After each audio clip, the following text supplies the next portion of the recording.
secondary kami tetap jalan, Pak. Cuma ya kita melihat ada satu opportunity di market primary-nya, Pak. Itu sejak tahun 2010 saya sudah melihat peluang itu, ya akhirnya saya membentuk timnya. Secondary ya itu tetap pasti jalan, Pak. Ya namanya sebuah agent property secondary itu basicnya, Pak.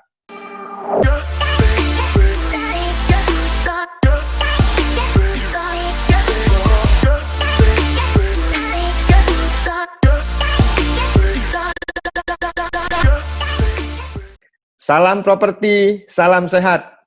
Hari ini saya ketemu teman lama saya nih di ujung pandang di Makassar. Ya, saya mau ngobrol-ngobrol tentang properti nih, bagaimana marketnya di Makassar, bagaimana strateginya teman saya ini membangun timnya, dan kondisi market dengan kondisi COVID-19 ini seperti apa. Nah, kebetulan ya di ujung sana, di ujung pulau sana ada Pak William. Pak William itu sebagai member broker dari Century 21 Best. Market leadernya di sana nih. Siapa yang nggak kenal Century 21 Best yang di Makassar? Pasti semua orang kenal. Pak William, apa kabar? Selamat malam. Ya, semangat malam Pak Margo. Puji Tuhan, selalu sehat. Amin, selalu sehat. Semoga Bapak sama keluarga dilindungi dari virus corona dan sehat-sehat selalu Pak William. Amin Pak, sama-sama Pak Margo. Oke. Pak, di malam ini mau ngobrol-ngobrol ya Pak ya, tentang di industri kita nih, di industri broker properti, di industri properti ini yang terutama mungkin Bapak bisa kupas mengenai industri broker properti yang ada di Makassar nih Pak. Saya mau nanya nih ke Pak William, kita sharing nih.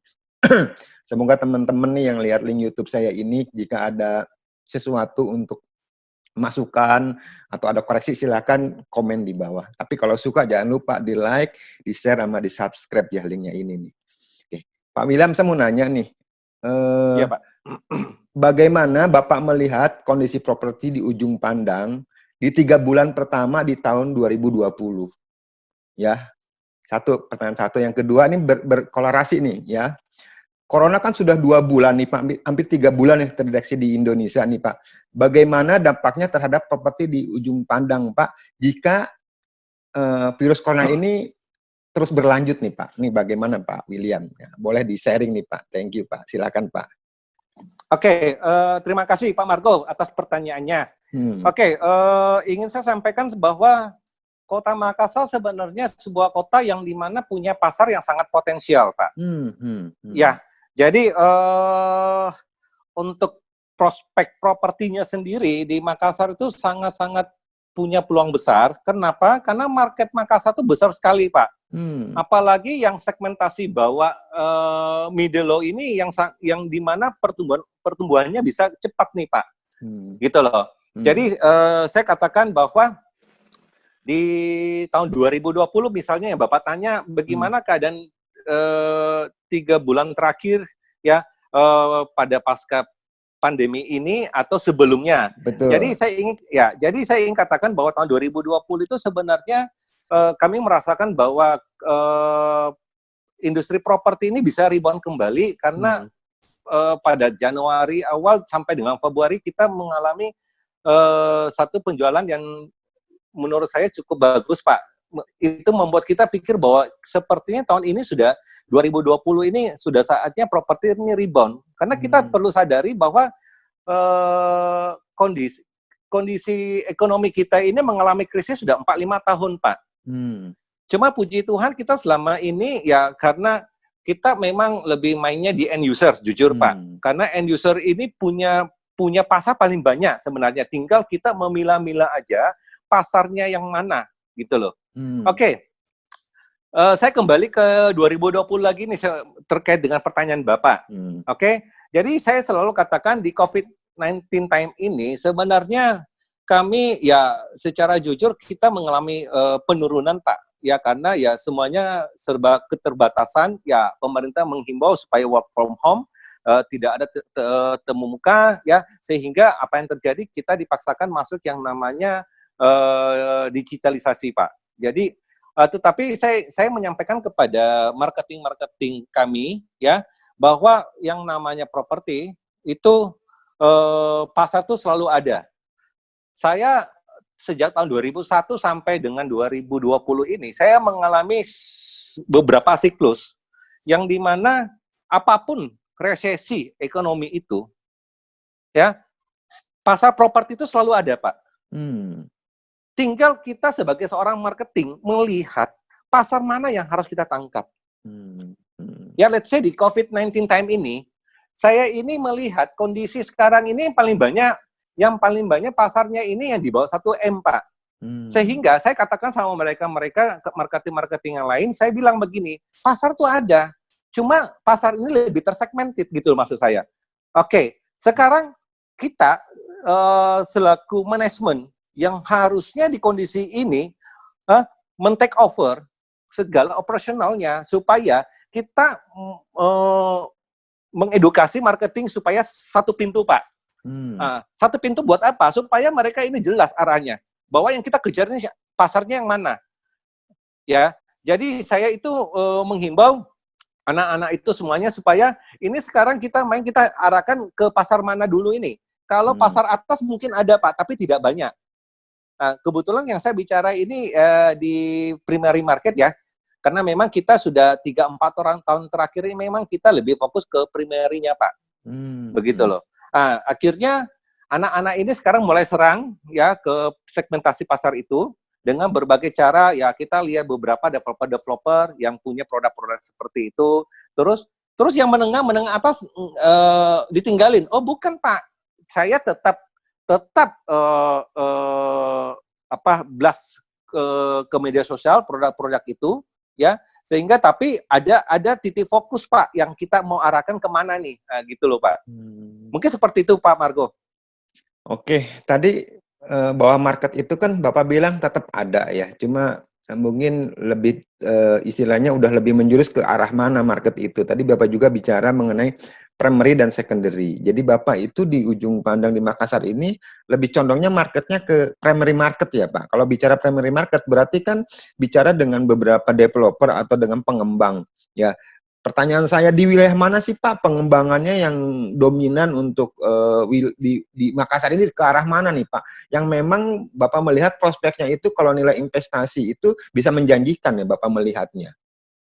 Dan satu pertanyaan lagi, Pak, di angka berapa yang sekarang menyerap market nih, Pak? Tadi Bapak bilang kan di 1M. Di 1M itu kan mungkin di 700 kah, di 800 kah, di kelas berapa kah? Ke arah mana kah market yang dituju? Apa buat pegawai kah atau buat pengusaha? Seperti apa tuh, Pak William?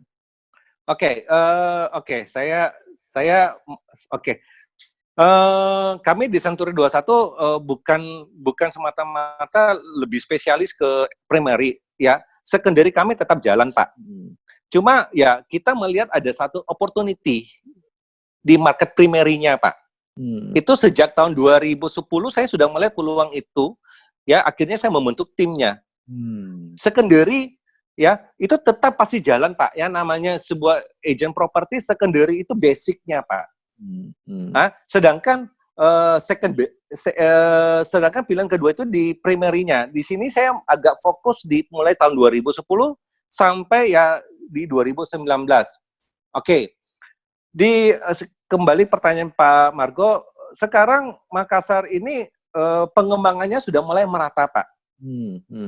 Ya, dulu itu memang cenderung di dalam kota terus, sehingga harga itu sepertinya sudah tidak masuk akal lagi harganya, Pak. Nah, akhirnya pemerintah mengembangkan perluasan secara merata dari barat, timur, Pak, ya, utara, Pak. Nah, semua ada, Pak. Nah, sekarang ini kan perusahaan Ciputra sendiri itu sudah masuk dengan ada 6 proyek, Pak. Di Makassar 6 proyek nih Ciputra nih. Iya, iya 6 proyek, Pak. Oke, tambah Sumarekon, Pak. Lipo, Pak. Lipo yang pertama masuk.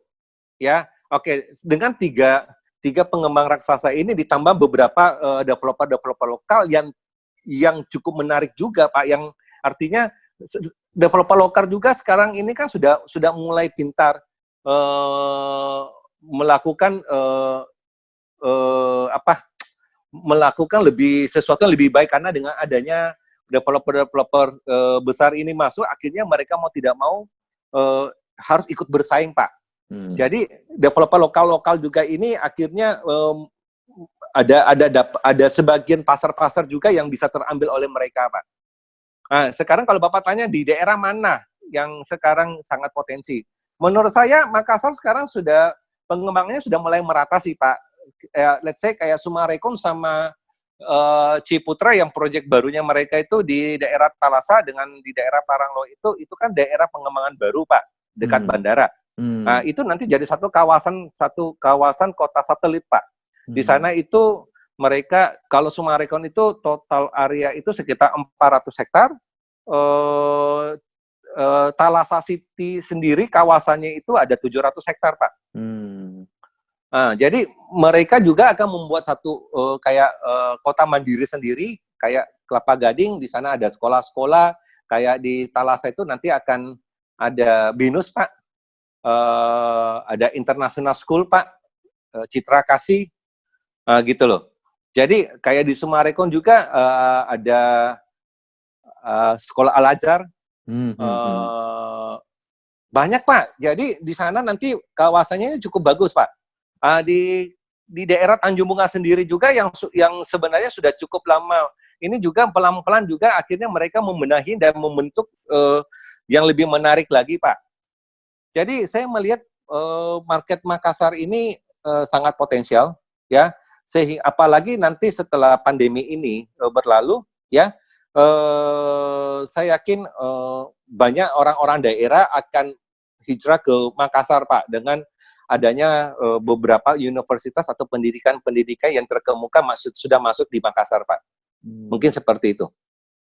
Jadi memang jadi kalau bicara pembangunan, kalau di Jakarta kan ada Jabodetabek ya, Bogor, Tangerang, Bekasi. Mungkin di Makassar juga ada wilayah timur, barat. Tadi Bapak bilang merata mereka ya, pembangunannya merata. Iya, jadi tidak ada sesuatu yang menonjol. Terus pertanyaan saya lagi nih Pak, kalau kita bicara tadi Bapak bicara mengenai primary dan secondary, bicara properti. Namanya properti kan macamnya banyak nih Pak. Ada rumah, ada apartemen, ada pergudangan, atau ada komersial area. Nah di Makassar sendiri yang banyak dominan tuh yang ke arah mana tuh Pak penjualannya? Apakah ruko, apartemen, rumah, atau apa nih Pak kalau di sana? Oh, kalau Makassar sekarang yang masih sangat dominan masih landed house sih Pak, masih rumah tinggal. Cuma sekarang secara kelasnya aja lebih banyak mainnya di middle low Pak. Arahnya. Kalau middle low itu kisaran sekitar 500 sampai 1, itu lumayan, paling banyak kalau di bawah 500 juta Pak.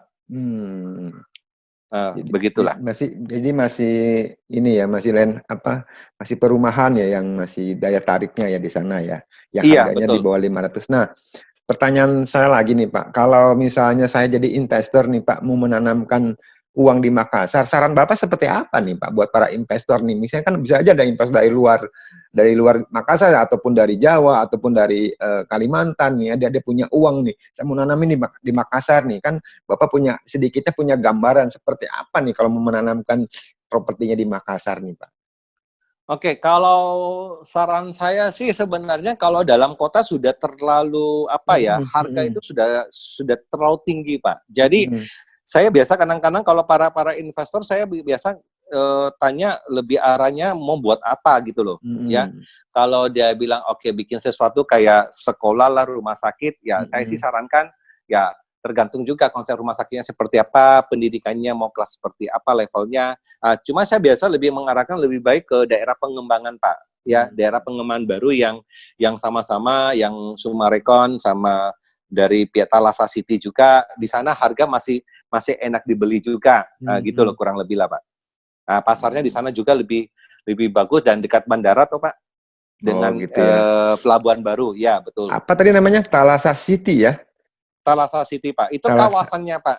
Ya, kawasannya namanya ada kepanjangannya City. Tuh, Talasa City nggak ada kepanjangannya tuh. Nggak ada Talasa, Pak. Saya baru dengar tuh. Jadi buat temen-temen tuh yang mau investasi di ujung pandang di Makassar, jangan di tengah kotanya, Pak William bilang, di pinggirannya yang lagi berkembang. Ya. Iya betul.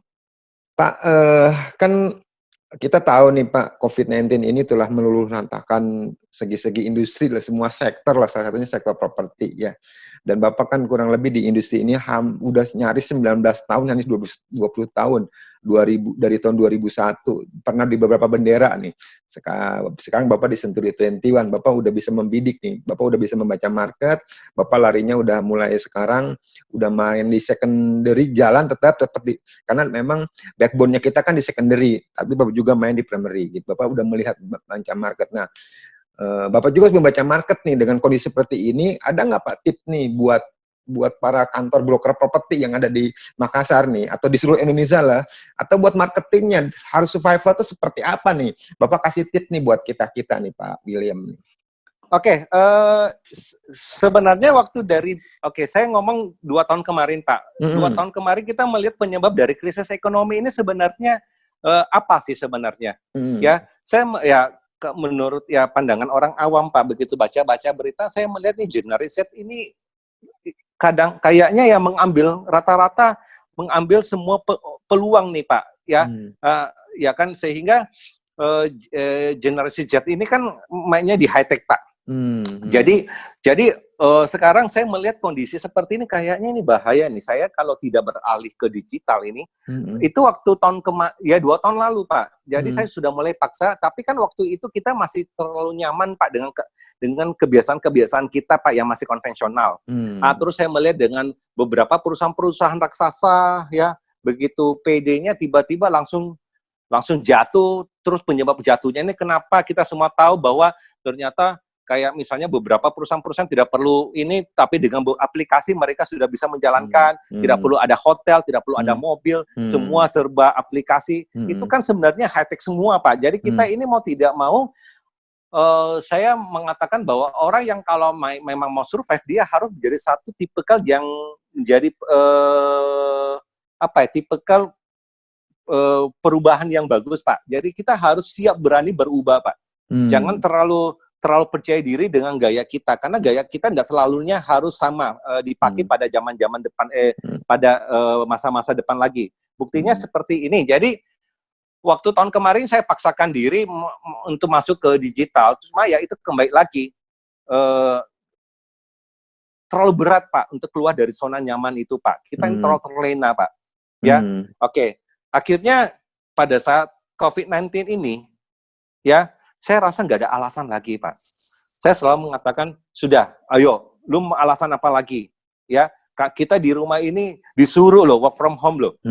Emang di rumah lu mau ngapain? Gitu loh. Makanya saya waktu mulai dari Maret itu, saya sudah membuat program, Pak. Bahwa apa yang harus saya bikin, Pak? Anak-anak itu dirangkul semuanya. Ya, saya bahkan bikin di dalam handphone saya itu ada 3 grup baru yang khusus internal kita yang masing-masing grup ini, supaya kenapa? Kita supaya baca perkembangan masing-masing marketing, Pak. Marketing ini ditarik nih, Pak. Saya nggak mau kondisi seperti ini, anak-anak itu merasa kayak, liar ya, kelihatan gitu induk loh. ya. Iya, akhirnya mereka merasa, susah nih, kayaknya sudah tidak ada lagi, tidak ada lagi harapan lagi di industri ini. Padahal sebenarnya menurut saya, ya, oke, saya sih memberi kesempatan kepada mereka untuk melakukan shifting, Pak. Artinya kalau memang mereka bisa jualan untuk memenuhi kehidupan biaya hidup mereka, nggak apa-apa. Misalnya jual alat-alat kesehatan, hand sanitizer, masker, apa nggak apa-apa, Pak. Tetapi tolong brand kamu yang sudah terlanjur melekat di properti itu jangan ditinggalan aktivitasnya, begitu loh. Oke, cuma kan kita selaku manajemen melihat bahwa mereka pasti harus cari duit, Pak. Kita kan di marketing nggak digaji, Pak, pure komisi, Pak. Maka dari itu saya meeting sama manajemen saya, orang manajemen saya untuk mengambil alih, bikin program yang ribet-ribetnya kita susun, kita buat kontennya, kita buat ininya semuanya, mereka tinggal kasih masuk, Pak. Gitu loh. Terus sekarang problemnya ada ya masalah kuota. Kuota sekarang mereka problemnya, iya Pak, sorry Pak, ini kalau Zoom meeting ini kan banyak makan kuota Pak. Akhirnya saya pikir-pikir bagaimana caranya ya. Ya sudah, oke, tiap minggu Pak, tiap minggu kita bikin konteks bahwa oke, siapa yang bisa ikuti program kantor, kita akan carikan 3 pemenang. Waktu itu masih 10 pemenang Pak. Ini belakang kita kasih 3 pemenang supaya mereka terpacu Pak untuk bisa ikut. Oke? Jadi kita akan bikin beberapa kontes-kontes untuk mereka bisa ikut, dan setiap hari Minggu kita umumkan pemenangnya adalah ini gitu loh. Ya kadang saya harus kasih keluar pemenang sampai 5 sampai 10 orang, kadang 3 orang ya, tergantung kategorinya Pak. Dan ini kita akan lanjut terus Pak. Sehingga mereka ini mau tidak mau juga nggak ada alasan. Pokoknya saya akan penuhi apa alasan mereka. Gitu loh. Ya, jadi sebenarnya saya ingin menghimbau kepada marketing lain bahwa apapun kondisinya, kantor masih survive Pak. Kantor masih aktif Pak. Ini yang ingin saya mau sampaikan kepada anak-anak semuanya, bahwa percaya sama saya, pasar itu selalu ada. Cuma lebih segmented aja. Gitu loh. Sekarang cari peluang itu. Ya, pokoknya sekarang kalau Anda yakin bahwa COVID-19 time ini ada masanya, ya, kalau Anda yakin, ya, waktunya dari sekarang untuk belajar lebih banyak. Karena begitu lewat COVID-19 ini, percaya sama saya, perilaku customer pasti akan bergeser juga. Ya, kita semua dipaksa loh ini, Pak. Entah sampai berapa lama, Pak. Ya, bayangkan, Pak, dari 3-4 tahun yang lalu krisis ekonomi, dan kita sebenarnya tahu sebenarnya ini kenapa bisa jatuhnya, ya kan? Tetapi kan kita masih rasa pede, Pak. Masih merasa nyaman dengan gaya-gaya lama kita dan kebiasaan-kebiasaan lama kita. Ya, tetapi kita harus cukup sadar sekarang ini di kondisi 1 bulan hampir 2 bulan ini Pak, di COVID-19 ini, kita ini dipaksa Pak. Mungkin banyak orang yang baru pegang yang namanya online Pak. Baru belajar online, pesan barang lewat online baru Pak. Nah, akhirnya selama berjalan ini, saya nggak tahu diperpanjang 2 bulan ke 3 bulan, 4 bulan, ya. Let's say kalau sampai 3-4 bulan Pak diperpanjang, orang dipaksa masuk ke dalam itu nyaman, ya. Dan akhirnya mereka nggak sadar, mereka sudah terbiasa melakukan hal-hal itu Pak. Terus setelah selesai pandemi ini, apakah kebiasaan itu mereka tinggalkan? Tidak Pak. Ini yang biasa dikatakan new normal Pak, ya kan? Nah gitu loh. Jadi kita sudah harus siap kembali yang situasi ke depan itu yang menjadi new normal itu. Mungkin seperti itu Pak Margo. Jelas tuh ya buat teman-teman broker nih di seluruh Indonesia nih. Jadi Pak William tuh bilang teknologi, pergunakan teknologi karena konsumen kan udah berubah. Nah, sekarang mungkin caranya mempergunakan dengan yang dulu karena dulu nyaman, sekarang harus berubah. Kalau enggak Anda akan ketinggalan ya. Itu pun buat kantor juga. Jadi kantor broker properti, kantor apapun yang berbendera master franchise ataupun yang lokal, yang salah satu Pak William dilihat yaitu memaintain marketingnya, ya. Karena itu adalah aset kita, ya. Kalau bisa, Pak William tadi bilang tuh dibagi itu, di kelas-kelasin lah. Karena kalau semua mungkin tidak terkontrol, kalau kita punya kelas mungkin yang ini yang udah kelas 6 SD treatmentnya beda, mungkin yang ini kelas 3 SMA treatmentnya beda, ini yang senior, ini yang junior, ini ada yang lagi udah levelnya master, mungkin ya Bapak Ibu nih dapat ide nih. Jadi sebagai broker properti kita nih, ya kita tuh berarti Pak William, saya juga nih, sebetulnya saya juga sebagai member broker, ya salah satunya tuh kita harus memaintain kita punya marketing, jangan sampai dia lepas atau liar gitu loh. Dan satu lagi marketing pun harus tetap memaintain customer lamanya atau new customer-nya. Dengan cara apa? Dengan cara memaintain dengan teknologi gitu loh. Yang tadi Pak William bilang, kalau misalnya COVID ini, kita yakin lah, semua yakin, semua percaya COVID-19 ini akan berakhir entah di bulan Juni atau atau di September, Oktober. Orang-orang yang sekarang yang udah siap lah, orang-orang sekarang yang udah ngikutin arus lah, ntar pas COVID ini selesai, orang-orang itu yang akan menuai closing, yang udah siap tidak menerima closing. Tapi kalau Anda sekarang males-malesan, nggak ngerti mau ngapain, ya jujur-jujur dikata mungkin terpunah ya dinosaurus nih. Thank you loh Pak William telah memberikan masukan buat kita ya. Sama-sama Pak Margo, ya. Jadi saya mau bertanya terakhir nih ke Pak William nih. Pak, harapan Bapak, Pak, satu kepada pemerintah nih. Apa sih Pak, dan harapan Bapak juga terhadap pelaku bisnis broker properti di Indonesia umumnya nih Pak. Ya, silakan nih Pak, harapan Bapak. Ya, harapan saya ini ke depan pemerintah itu lebih bisa khususnya dari segi BPN-nya, ya. Mungkin dari segi BPN-nya ini yang mungkin menurut saya terlalu overload pekerjaan, ya. Mungkin lebih dibuatkan secara sistematis, ya, sehingga transaksi-transaksi secondary ini bisa lebih cepat, Pak. Ya, terus juga dari segi acuan dari biaya pajak BPHTB ini yang sampai sekarang ini masih simpang siur, Pak. Apakah masih berdasarkan BPHTB yang harga sekarang atau masih berdasarkan dari zona? Ini kadang-kadang kita masih agak sedikit bingung juga nih, Pak. Jadi mohon kira-kira ke depan bisa lebih jelas sehingga perkembangan kota nanti ke depan itu bisa lebih cepat, Pak. Mungkin kurang lebih seperti itulah, Pak. Itu untuk pemerintah ya, terutama yang di Makassar ya Pak ya. Mudah-mudahan ada orang pemerintahan Makassar yang dengar YouTube ini, dia melihat karena banyak kendala sih memang kita lagi mau transaksi karena BPN-nya nggak aktif. Mungkin bisa disiasati dengan online, cek fisiknya bisa dengan nggak datang dengan atau seperti apa, mungkin itu kebijakan masing-masing wilayah. Buat ke industri broker propertinya apa nih Pak harapan nih? Ya, sebenarnya yang saya mau sampaikan buat untuk para industri broker, ya, saya ingin menyampaikan bahwa kondisi seperti ini kita selaku pemain di industri ini harus lebih yakin, Pak. Artinya saya selalu tekankan kepada orang-orang bahwa pasar itu selalu ada.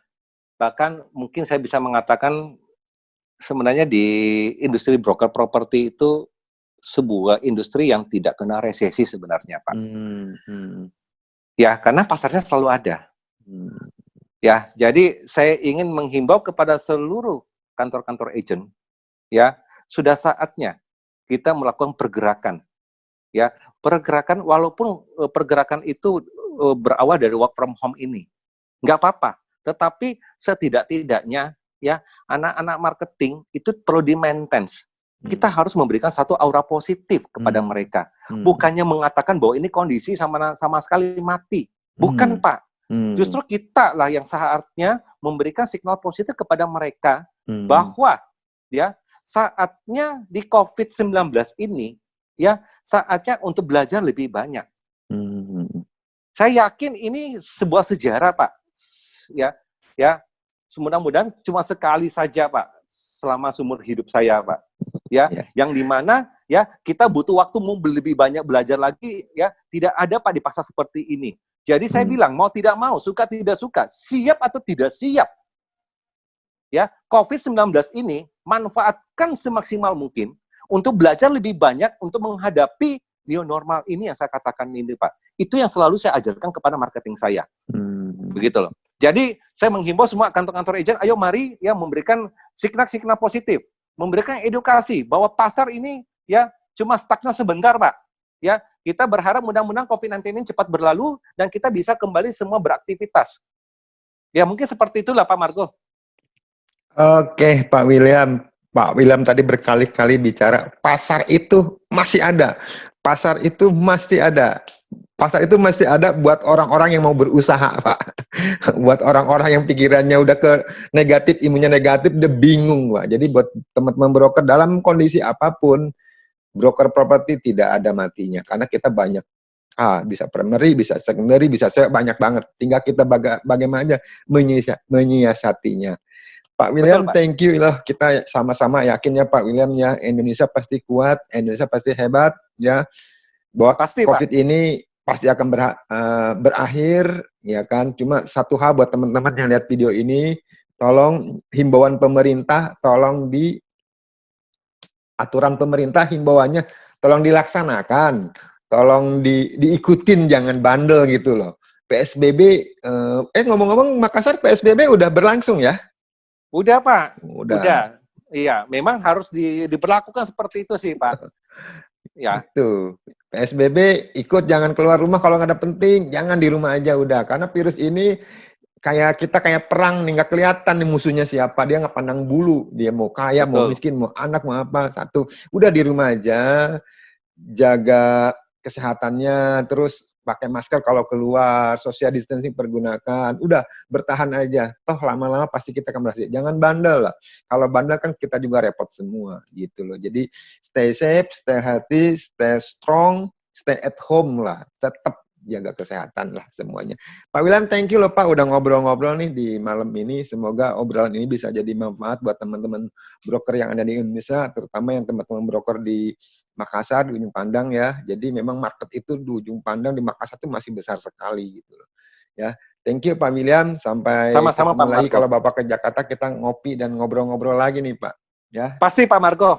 Pasti Pak. Tapi kalau suatu ketika aku datang ke Makassar, jangan lupa ya, itunya kan ikan bakarnya enak. Oh, Bapak harus coba, Pak. Pak Marco harus coba, Pak. Makassar itu kulinernya luar biasa, Pak. Nah, kulinernya luar biasa ya. Benar, Pak. Saya pernah ke itu, Celebes, Celebes, pernah ke Tanjung Bunga. Itu, Tahun pinggir berapa? pantai. Hah? Udah Tahun lama, berapa? Pak. Dulu saya pernah di Lipo soalnya. Kan Lipo ada di Tanjung Bunga dulu, Mas Arin Oh, Tanjung oke, Bunga oke. dulu. Oke. Berarti udah cukup lama banget. Itu 90-an, 90. Astaga. Bapak kalau datang ke Makassar, Pak, saya itu bangga banget dengan kota Makassar sekarang ini, Pak. Oke. Bangga banget. Karena kotanya luar biasa. Saya makanya kalau orang tanya, kamu dari mana? Saya dengan bangga bilang dari kota Makassar, Pak. Harus dicoba, Pak. Harus kalau sempat harus mampir ke Makassar, Pak. Oke. Jangan sehari, Pak. Minimal 3 malam, Pak. Ada sop konro-nya, Pak. Banyak sopnya di sini, Pak. Harus dicoba. Yang penting obat kolesterol apa dibawa aja. Buat temen-temen nih, boleh tuh Pak William ngundang nih ke Makassar. Ya, next suatu ketika pasti saya akan mampir nih Pak ke Makassar karena udah lama banget ya pengen lagi ke sana. Ya di sananya. Oke, thank you Pak William. Kita kasih. Salam properti, salam sehat Pak. Terima kasih. Salam properti, salam sehat Pak.